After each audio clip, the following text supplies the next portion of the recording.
When I was 8, I used to play ice hockey. I lived in Canada, and ice hockey was my thing. It was my sport that I loved, and I did it all the time.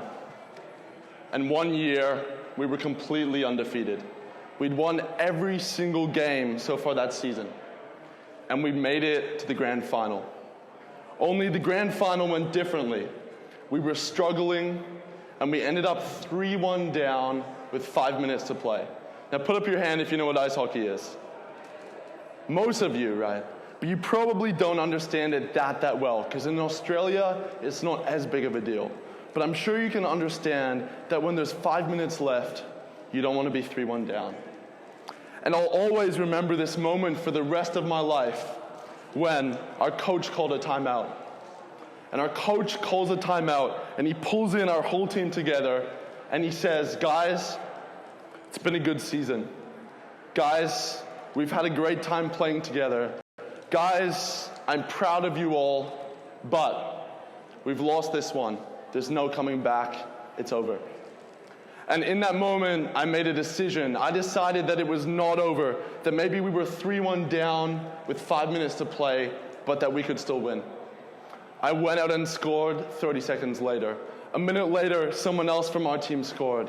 And with 30 seconds left, there was a scramble in the other team's net. And somehow, the puck ended up on my stick. And as you do when you want to score a goal and the puck ends up on your stick, I pushed it into the net. We won 4-3 with no overtime, and our team together, half an hour later, we sung "We Are the Champions." And that is a message that has gone through to continue throughout my life. The way I heard it expressed once was that in life you have two choices. You can either be the leaf, blown around by the wind, or you can assume responsibility. You can decide that you do have the power and you can become the wind. For me, what that looked like when I finished high school was when I became interested in social entrepreneurship. I had a few ideas for different businesses, and when I eventually started the first one, I didn't get much support. I remember entering my business idea into this competition, yet my application wasn't accepted because I was too young, and I was told I could not be a part of it. It brought me back to this ice hockey game when I felt like there was no way, and it could easily be game over. So I decided to do something about it, and I created a community of young social entrepreneurs in Sydney's Northern Beaches. And that was the start of my journey. That was when I really implemented being the wind and not the leaf. And my second point is to plant seeds, to go after new experiences, and to push yourself into uncomfortable situations. A big part of how I've been able to do everything that I'm currently doing today, which I'll tell you about in a minute, was when I said yes to doing comedy. A few years ago, I was at a dinner party with a bunch of successful entrepreneurs.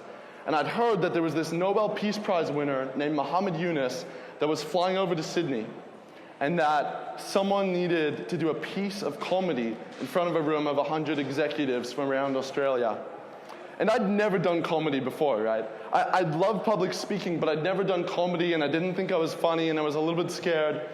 But I put myself forward. I spoke to my friend, and I told her that I should be the one that does the comedy. And she said, yeah, great, let's have you do the comedy. I got a call half an hour later, and I thought, oh gee, she's worked out that I'm horrible at comedy, that I don't know what I'm doing, and that I really shouldn't be here. Except the call went differently. When she called me, she said, we actually had the person that was going to do this in Melbourne pull out. Can we fly you to Melbourne as well, and can you do the same thing? And so I ended up doing comedy for Nobel Peace Prize winner, Professor Muhammad Yunus, in Sydney and Melbourne. And Muhammad Yunus then met me, and he found out about my story. And long story short, Muhammad Yunus then flew me to India last year to speak at his global conference of 1,200 people from 42 countries around being a young person working to impact the world. And if I'd never planted that seed, if I'd never gone out of my comfort zone and tried something like comedy, which absolutely scared me, I wouldn't have ended up having that opportunity.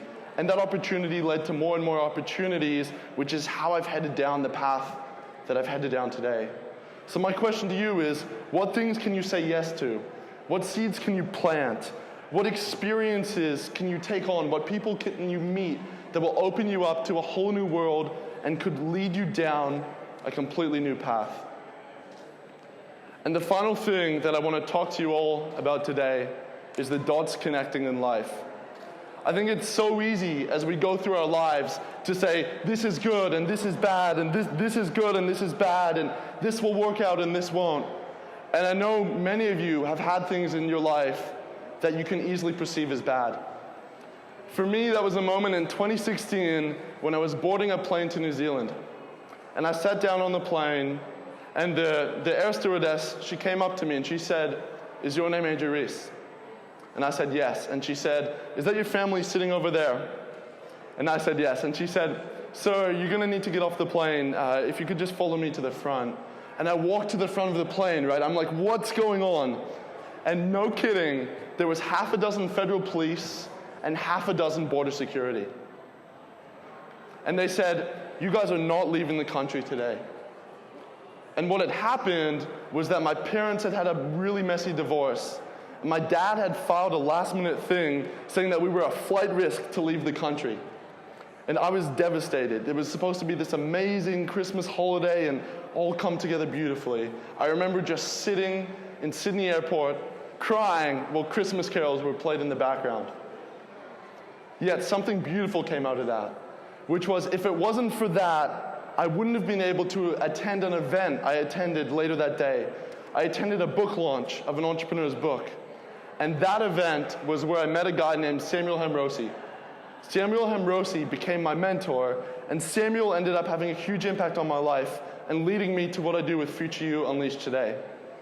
So the point from that for you all is that it's so easy to take something and to think, this is bad for me, this is disappointing, this is upsetting, when really there is no way of knowing whether an individual event in your life will have a positive or negative impact.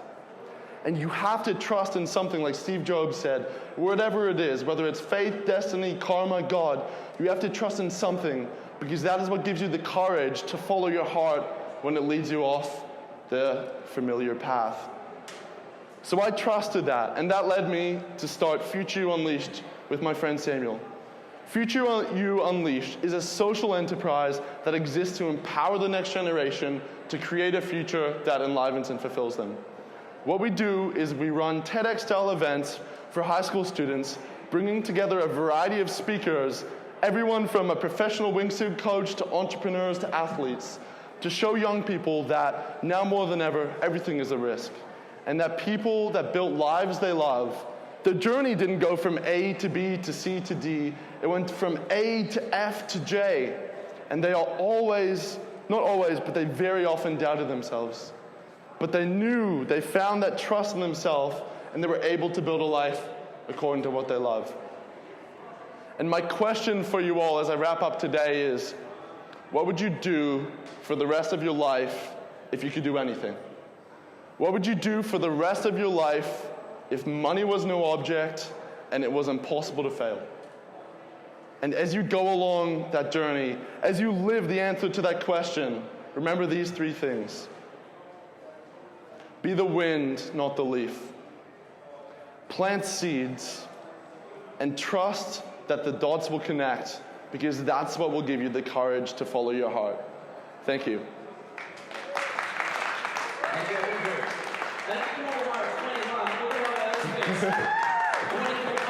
Yeah, thanks, man. All right. There are some questions that did come through. Yep. First one, were you always a confident person, or did it take time to build up that confidence? Were you like, I can do this at 9, or did it build up time? Were you more a shy person? I started off really shy when I was younger. I could always speak on stage, but I would always get nervous in one-on-one interactions.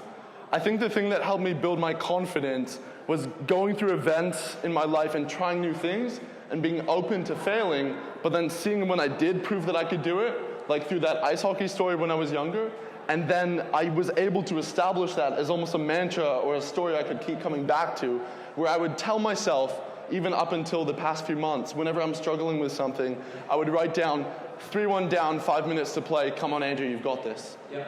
So trying new things, proving that you can do it, and then using that to give you the courage to keep going in the future. Well, it's clearly grown a lot, and I love to see that. But then I guess the next thing from is, where to from here? Where would you see yourself in 5 years? What do you see yourself doing, entrepreneurship-wise, public speaking, inspiring youth? 100%. So one of the things that I'm most excited about to do in the next few years, based upon my passion of bringing the world together, is to do this trip where I travel around the US for 3 months, relying entirely on the kindness of strangers for food, accommodation, and housing. And I turn it into a mini documentary on the power of human connection. And one of the things I'm most passionate about, even beyond young people building a life and career they love, is bringing the world from this to this. I think we live in a really disconnected world nowadays, and that so much fulfillment doesn't even necessarily come from a fulfilling career, but fulfilling relationships. So I'm going to do that. I'm going to keep being a social entrepreneur, keep playing around with the rules. And yeah, I love speaking, I love doing entrepreneurship, but also I just love having fun, adventuring, and connecting with people. I can't wait to see where you go next year from here. If someone was to follow in your footsteps, is another question. What should they do? Is university a good option? Should they just believe in their gut, find other people like them and go with it? How should they get to the stage where you're at? I think the biggest thing is experimenting and surrounding yourself with people that potentially you want to head down a similar path. So for me, when I met my friend Samuel, who's a super successful entrepreneur, and he just has an incredibly big heart, that exposed me to a different world where I could then learn from him. But I'll try so many different things and expose myself to many different worlds and many different career paths. And I think the more you try different things, you'll work out what you're passionate about. I'm a big believer that university can be right in some circumstances. I haven't finished a degree, and I probably don't have any intention on doing so, but that doesn't mean that it's not right. And I think that if you're not sure what you're passionate about, university can actually be a great way to expose yourself to a variety of things, because you can do so many subjects and try different things. But yeah, try different things, work out what you're passionate about, and surround yourself with people where you're curious about the lives and careers that they've built. Oh, nice. Another question here is, what is your biggest achievement so far to date? I would actually say that my biggest achievement is probably the relationship that I have with my family members. My family went through a really hard time, as I kind of alluded to, with my parents' divorce, and I now have a new family with my stepbrother who's up the back there. And I think the fact that I can live with a family that loves and supports each other despite our differences, and that we can come together and have fun, that for me is really profound, because that will then, create the environment for everything else. Family's the base, build everything around there. Yeah, love people and love connecting with people. Awesome. And the last one, which is from Anonymous, they say, not a question, you are so inspiring and your persona is infectious. So there you go, someone wrote that for you. All right, thank you very much. Yeah. Awesome. Thank you, Andrew. Thank you. Thank you.